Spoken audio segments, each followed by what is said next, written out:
Look who's back here! Welcome to the second installment of the world-destroying forgotten projects of the Soviet Union. I advise you to look for part 1 on our channel if you haven't already. It is undoubtedly true that Soviet programs had two options: improve people's lives or endanger them. But because they failed, we will never know what outcome they would have experienced. So let's begin. Like and subscribe to the channel to receive new content every day. Turners. The USSR did not even stop in the face of nature. An absolutely insane project from the 1970s had been in the works for over 20 years and had nearly 160 research and development institutes involved to turn over rivers. The government was looking for a way to turn traditionally arid regions of the Soviet Union into agricultural havens, and it even came to believe that it had succeeded. To do so, it was necessary to reverse part of the flow of some Siberian rivers to more arid areas such as Kazakhstan and Central Asia.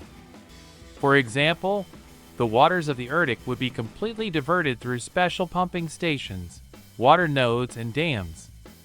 There was another malevolent project under development, called Taiga, which would lead to the creation of new canals in the rivers of the Urals with the aid of 250 nuclear detonations.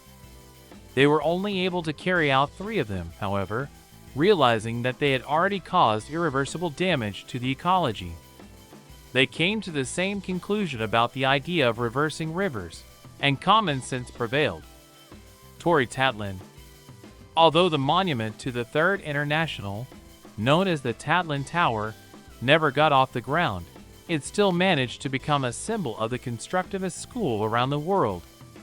Vladimir Tatlin designed the tower as a symbol of the 1917 revolution.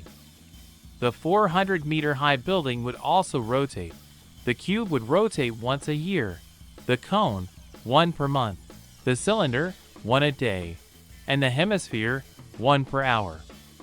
Leningrad, now St. Petersburg, was unable to build the monument, as in the late 1920s the government began to ignore the avant-garde, failing to hire them for major projects.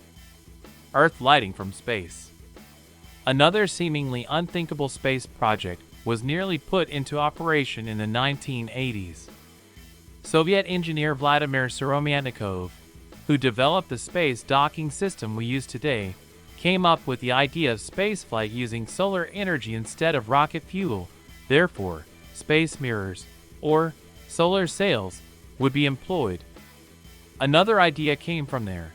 What if we could direct a space mirror towards Earth and make it reflect sunlight towards us, thus prolonging the day? They even came to carry out a practical experiment, already after the fall of the USSR. In 1993, the spacecraft, Progress, successfully rotated a reflector position next to the space station, Mir, creating an 8-square-kilometer point of light on Earth that traveled at 8 kilometers per second across Europe, starting in the south of France and ending in western Russia. Despite it being overcast that day, many people reported seeing a flash of light. Later, another such experiment took place, but it was not successful. One of the mirror segments hooked onto the satellite antenna of the Mir station. The project was put aside, considered infeasible. Torsion field. Torsional fields are a hypothetical concept in physics, fields created from the force of a rotating object.